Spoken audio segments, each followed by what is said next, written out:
I never told my wife that I quietly owned nearly half of her father's company, 47%, $1.4 billion. She had no idea, and neither did he, until the day he walked into my office, smiling like he had the upper hand, and offered me a deal that he thought I could not refuse. I remember feeling a chill run down my spine, a mix of disbelief and quiet satisfaction, because in that moment, I realized the tables were about to turn. The man who humiliated me for years had no idea what was coming. My name is Daniel Carter. I am 35 years old, living in New York City, and for the past decade, I have been quietly building a life that most people would envy. But nobody really knew the truth about me, not even my wife. I worked hard, played by the rules, and always kept my ambitions close to my chest. The thing is, my wife's father, Henry, never respected me. From the day I first met him, he treated me like I was just another young man trying to leech off his success. Henry was a towering figure in every sense of the word. 6'4", broad shoulders, and a voice that could silence a room without raising it. He built his company from the ground up, a tech empire that now generates billions every year. And he had a way of making you feel small, like no matter what you achieved, it was never enough. I remember sitting across from him at a dinner, my hands sweating, my heart pounding, while he casually criticized my job, my apartment, even the car I drove. He smiled as if he were showing kindness, but it was the kind of smile that cuts sharper than a knife. When I married his daughter, Emily, I thought things might change. I thought maybe love would soften him, make him see me as family. I was wrong. Every holiday, every visit, Henry found a way to remind me of my place. One Christmas, he told me, loud enough for everyone in the room to hear, that I would never be the man to provide for his daughter the way she deserved. I felt my face burn, my chest tighten. Emily looked at me with an awkward smile, pretending not to notice the humiliation. I wanted to vanish. I spent years swallowing my pride, keeping my head down and silently planning my life without his approval. But the resentment built. It grew in quiet, careful increments, like a shadow behind my ribs. I could not stand being belittled in my own home. Watched like a student being tested, every failure catalogued and laughed at. I remember lying awake some nights, the hum of the city outside my window, imagining what it would feel like if he ever had to answer for all the disrespect, the arrogance, the smug superiority. Meanwhile, Emily had no idea what was really happening. She trusted him completely, and I loved her too much to ruin that. So I kept my secret. I owned 47% of his company. 47%, billion-dollar shares. I had quietly invested over the years, made calculated moves, and never told a soul. Not Emily, not Henry, not a single person. It was my silent power, a secret weapon that nobody saw coming. The thought of it made my heart race, not with greed, but with the sweet, quiet satisfaction of knowing that one day, the man who humiliated me would have no control over me at all. It is strange, living a double life like that. By day, I am the husband, the quiet professional, the man who nods and smiles while Henry talks down to me. By night, I am the strategist, the planner, the one who knows exactly how to turn the tables. Every time he bragged about his deals, I calculated my advantage, imagining the day I would reveal what I truly controlled. It was intoxicating, this knowledge, and terrifying. I had to be careful. One wrong move, and everything could blow up. But the longer I stayed silent, the more I realized that patience was my strongest ally. The company office where I held my shares was a world apart from Henry's perception of me. Marble floors, glass walls, the quiet hum of servers and air conditioning. I walked through the halls knowing I could sit in the boardroom and make decisions that would affect him without him even knowing. The power was invisible, but it was there, pulsing just beneath the surface, and it was only a matter of time before it became undeniable. I still remember the first time I felt the real weight of it. Henry stormed into my office unannounced, expecting me to bend, to defer, to grovel. He did not know that I could make calls, freeze budgets, veto projects. His presence, meant to intimidate, felt strangely small. I did not act on it then, but inside, something clicked. This was the moment I realized that years of humiliation and resentment were about to pay off, but only if I played it right. And I would. Emily had no idea the storm was brewing. She trusted her father, adored him, and believed in my loyalty to their family above all else. That trust made me respect her even more, but it also reminded me of how cruel Henry had been. I had to protect her from knowing the truth, but at the same time, I wanted her to eventually see the justice in my actions. I wanted her to witness the moment the man who belittled her husband finally had to look up at me and see the consequence of years of arrogance. The tension in my chest was always there, a quiet drumbeat that reminded me of the coming confrontation. I knew Henry's pride, his ego, and his sense of invincibility. Those were the things that would be his downfall. And I waited, biding my time, feeling the thrill of anticipation with every passing day. Because one day, the offer he made would seem like a victory, but it would be the moment he realized that the game had been rigged from the start, and that day would be unforgettable. If you have ever felt powerless, betrayed, or dismissed by someone you love, hit that like button and subscribe. This story is proof that even the quietest, most patient people can find justice in the most shocking ways. Watch closely, you are not going to want to miss a single moment. It started small at first. Henry's digs, his comments, the little jabs that made me flinch in front of Emily, but over the years, they escalated. Every interaction became a reminder of my supposed place beneath him, as if my hard work, my intelligence, my success, everything I had quietly built meant nothing. He would casually dismiss my opinions during family dinners, laugh at my ideas, and then pat Emily's hand as if reassuring her she had married someone competent. I could feel the heat rise in my chest, but I smiled, nodded, and stayed silent. That was my armor. Henry had a way of cutting you down in public, making it impossible to fight back without looking like the fool. One evening, during a family celebration for Emily's promotion, he stood up and toasted her achievements, but instead of acknowledging me, he added, "Of course, Daniel here tries hard. We all know hard work does not always equal talent." The room laughed, and I froze. My jaw tightened. Emily gave me an apologetic look, but I forced a smile, because showing anger would only feed him. Inside, I was boiling. I could almost feel the walls of my restraint cracking, and the thought of what I could do if he ever knew the truth made my pulse quicken. The worst part was the subtle manipulation. Henry would lend advice on investments, offer me opportunities with strings attached, and always watch for hesitation. He wanted me to fail so he could gloat. I remember sitting in my car after one particularly humiliating lunch, fists clenched, staring at the city skyline. I felt trapped, suffocated by his dominance, and yet I could not act recklessly. Patience was still the key, and my secret stake in his company was the only thing keeping me grounded. Every encounter with him became a battle of wills. He would lean in too close during conversations, his gaze piercing, making me question myself. I could feel his presence like a weight pressing down on my shoulders, and sometimes I imagined grabbing him, shaking him, making him understand that his arrogance would cost him. But I did not. I could not. I had to wait, plan, and perfect my timing. One day, he surprised me at the office with a smug grin and a question that made my blood run cold. "Daniel, are you ready to finally step up? I am offering you a chance to manage one of my key divisions. It is a test, of course. I do not expect much, but it might be worth seeing what you can do." I forced a chuckle, nodded, and accepted the offer.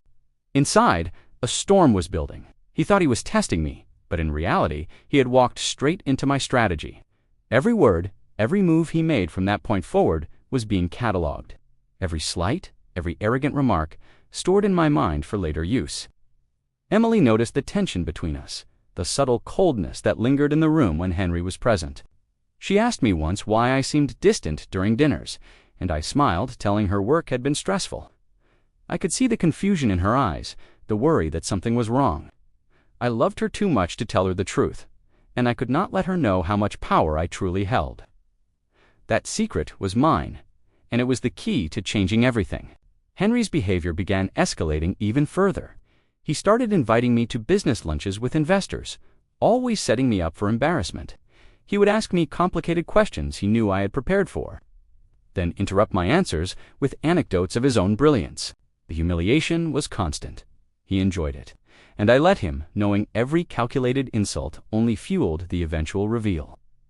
I began to notice patterns in his arrogance, little weaknesses he never realized I could exploit. He underestimated me at every turn. He believed I was naive, incapable, a man who could be mocked and dismissed. That belief became my weapon. I smiled during his rants, nodded at his criticisms, and never gave him a hint of the storm I was quietly preparing. The more he provoked me, the sharper my resolve became. There were nights I lay awake in bed next to Emily, staring at the ceiling, imagining what it would feel like to finally confront him, not with rage, but with undeniable power, to see the pride drained from his face, to hear the silence when he realized he no longer controlled me, no longer had the upper hand. Every insult, every slight, every public humiliation became fuel for the fire that burned quietly inside me. And then came the moment that changed everything. He made a careless comment about my loyalty, about how I would never truly be part of the family, because I was only ever Daniel, the ambitious boy trying to climb his ladder. He did not know that I was already holding 47% of his empire, 47% of everything he had built with his arrogance and ego. I felt a rush, a thrill, a dangerous excitement. The man who thought he was untouchable was about to discover the truth, and the timing was perfect. I smiled, nodded, and kept quiet. The anticipation was excruciating. Every day he continued to belittle me. Every dinner, every lunch, every friendly advice session added to the momentum. The tension was unbearable, electric, like a storm just waiting to strike. And I knew, in the deepest part of myself, that when the moment came, it would not just be satisfying, it would be unforgettable. Because every time he underestimated me, every time he humiliated me, every time he thought he held the power, he was only digging the trap deeper. And I had been waiting for years to spring it. The breaking point did not come suddenly. It crept up, slow and insidious, until I could no longer ignore the weight pressing on my chest. I was in the office late one night, the city lights casting a pale glow through the floor-to-ceiling windows. Papers were scattered across my desk, emails unanswered, the hum of the AC filling the silence. I stared at the reflection in the glass, my own eyes glaring back at me. The man I had been quiet, patient, enduring, was slipping away. I could feel it. Earlier that week, Henry had crossed a line that I could not forgive. He had called Emily and me into the boardroom under the pretense of a family strategy meeting. I had walked in, heart thudding, only to find a group of his top executives, all nodding and smiling as Henry leaned against the polished conference table. He started talking about succession planning, about how he would be making decisions for the next generation. And then he said it. "Daniel, I want you to know, I do not expect you to ever take real control. You are part of the family, yes, but you are not capable of leading this company. You will always be second in line." The words cut through me like a blade. My hands were trembling, my throat tight. I wanted to scream, to shove the smug grin off his face, to demand respect, but I could not. I had to keep control.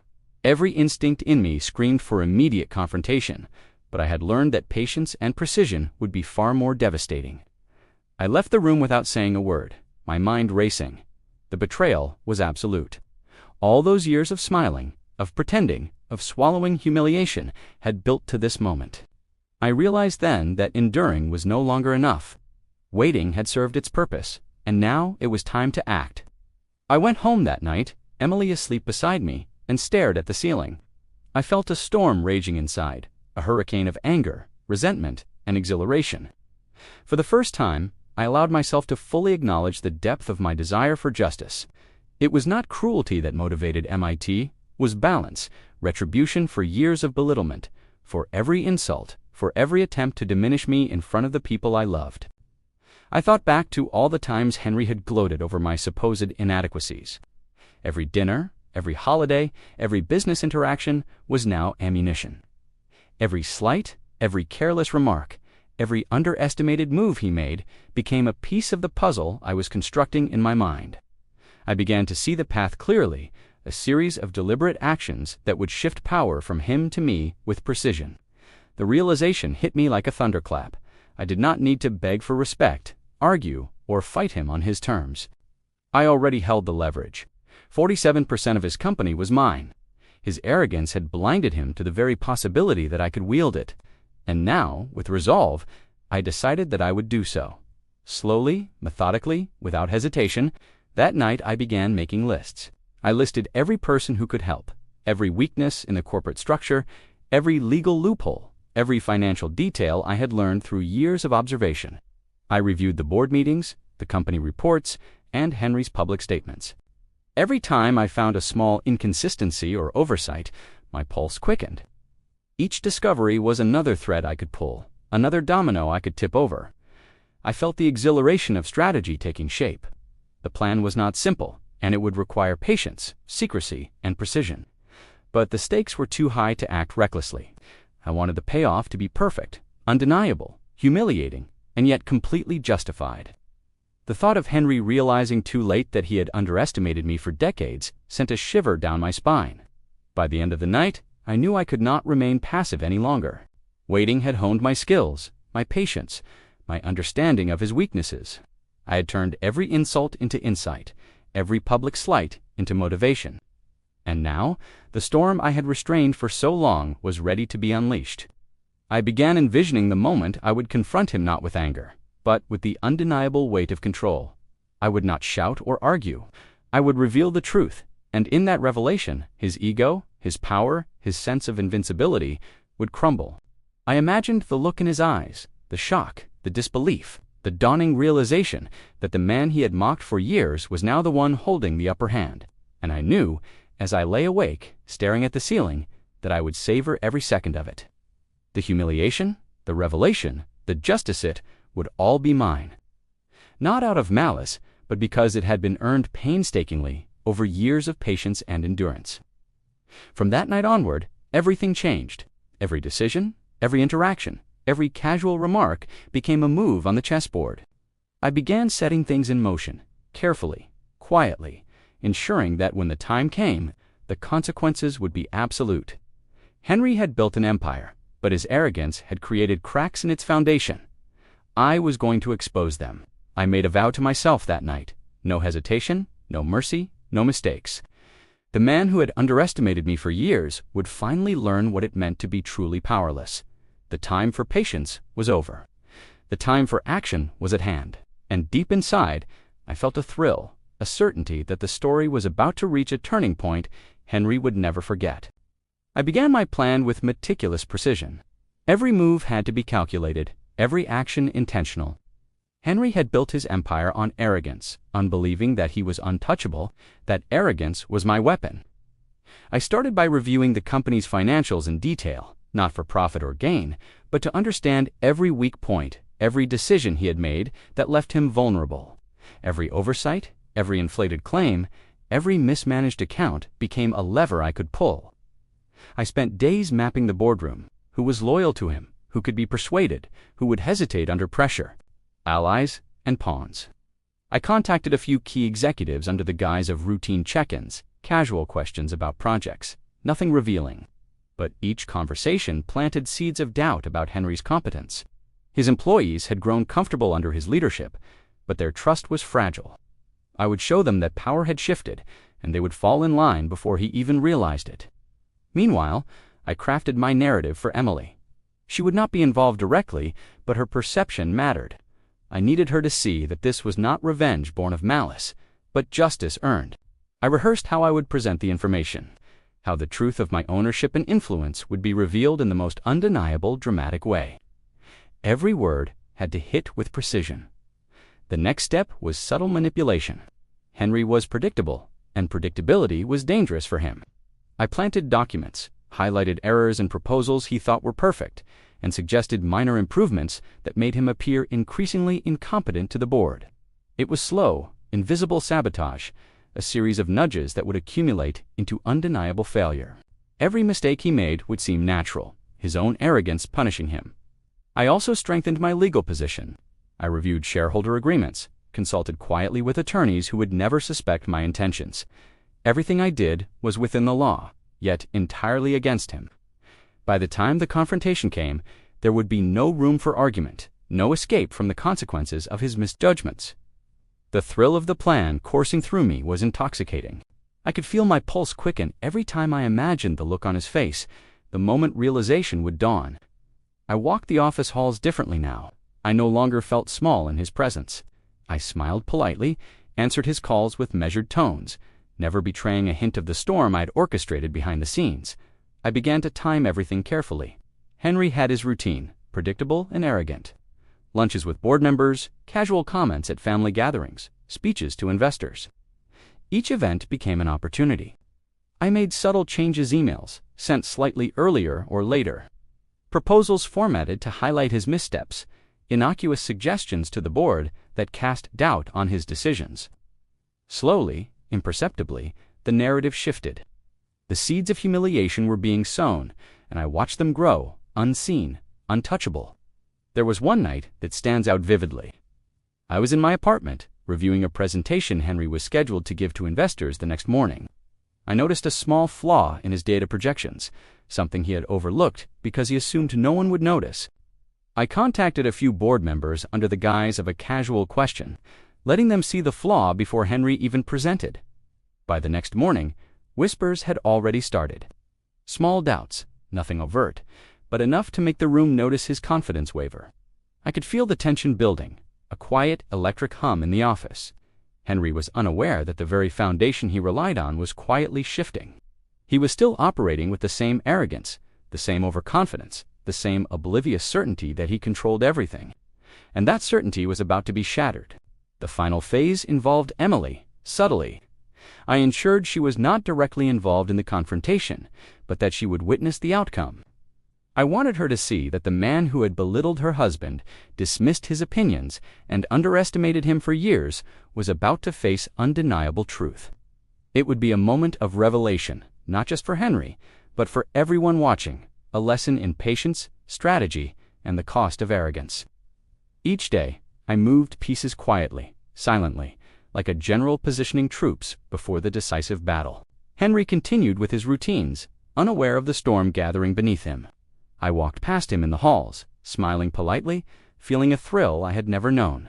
Every glance, every comment, every interaction became a rehearsal for the ultimate reveal, and then the moment came closer than ever. Henry, completely confident, offered me another opportunity to prove myself, not knowing that I already controlled nearly half of the empire he had built. He believed he was testing me, challenging me, asserting dominance. In reality, he was walking straight into the trap I had been constructing for years. The day of reckoning was near. I leaned back in my chair that night, a slow smile forming. The plan was in motion. Every detail accounted for, every move calculated, every domino set. He had underestimated me at every turn, dismissed me, humiliated me, and soon all of it would come crashing down around him, orchestrated with precision, undeniable and devastating. The satisfaction was almost unbearable. I had waited years, endured humiliation, and perfected patience. Now, I would watch everything unfold, knowing that the storm I had restrained for so long was finally about to strike.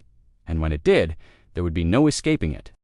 The day it happened, the air in the boardroom felt heavier than usual. The glass walls reflected the gray sky outside, and the long, polished table looked like a battlefield waiting for its final command. I arrived early, calm on the outside, my heart steady but powerful, like a drum beating before war. This was the moment. Everything I had endured was about to make sense. Henry walked in 15 minutes later, confident as always. His shoulders were squared, his smile easy, his presence commanding. He greeted everyone with his usual authority, nodding at executives, shaking hands, completely unaware that his throne was already slipping from beneath him. I watched him take his seat at the head of the table, the same seat he had ruled from for decades. For a split second, I almost felt pity. Almost. The meeting began with financial projections. Henry spoke first, explaining his vision, his voice filled with certainty. But something was different. The room was quieter. The executives were not nodding as eagerly. Some avoided his eyes. Others glanced toward me and then back to their notes. Henry sensed it too, even if he did not understand it yet. I saw a flicker of irritation cross his face. Then one of the board members cleared his throat. "Before we continue," he said carefully, "there are a few points we need to address." Henry leaned back, smiling. "Of course, go ahead." The presentation shifted. Slides appeared, showing inconsistencies, risks, and miscalculations. Every flaw I had uncovered, every seed I had planted. The room grew tense. Henry straightened in his chair, his jaw tightening. He tried to interrupt, but the board member continued calmly and relentlessly. When it was over, silence filled the room. Not the comfortable kind, the kind that presses against your chest. Henry looked around. "This is exaggerated," he said sharply. "These are minor issues. That was my moment. I stood. Slowly. The sound of my chair scraping against the floor echoed like thunder in my ears. Every eye turned toward me. "Actually," I said, my voice steady, "they are not minor." Henry turned to me, surprised, irritated. "Daniel, sit down. This does not concern you." I took a step forward. "It concerns me more than you realize." The room froze. I could feel the weight of years pressing behind my words. Years of humiliation, years of silence, years of preparation. I placed a folder on the table and slid it toward the center. "Before this meeting goes any further, there is something everyone here deserves to know." Henry scoffed. "This is not the time for your opinions." "It is not an opinion," I replied. "It is ownership." He laughed once, short and dismissive. "Ownership of what? Of this company?" The air shifted. A few executives leaned forward. Henry's smile faltered. "I own 47% of the shares." The words landed like a bomb. No explosion, just shock so deep it stole the air from the room. Henry stared at me. "That is not possible. It is documented," I said. "Every transaction, every signature, every legal filing." One of the board members opened the folder and began flipping through the papers. The sound of turning pages was deafening. Another leaned in to look. Their expressions changed. Recognition, confirmation, acceptance. Henry stood abruptly. "This is a joke. I did not raise my voice. You underestimated me." For years, his face drained of color. "You could not afford that. I could, and I did." The room was silent again, but this time it was different. It was heavy with truth. Henry looked round, searching for support, for denial, for someone to tell him this was not real. No one spoke. "You think this gives you power," he said, his voice trembling. "It already has," I replied. "You just never noticed." His arrogance cracked. I saw it in his eyes. The first real fear he had ever shown in front of me. "You humiliated me," I continued, each word deliberate. "In front of your family, in front of your employees, in front of the woman I love. You treated me like I was invisible, like I was nothing." Emily's name echoed silently in my mind.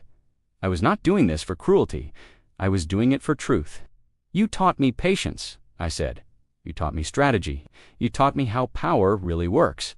Henry opened his mouth, but nothing came out. One of the executives finally spoke. "With 47% ownership, Daniel's vote carries enormous weight. We need to acknowledge that immediately." Henry sank back into his chair. The man who once ruled this room now looked small, fragile, stripped of illusion. I felt something inside me release. Not rage, not hatred. Relief. Validation. Justice.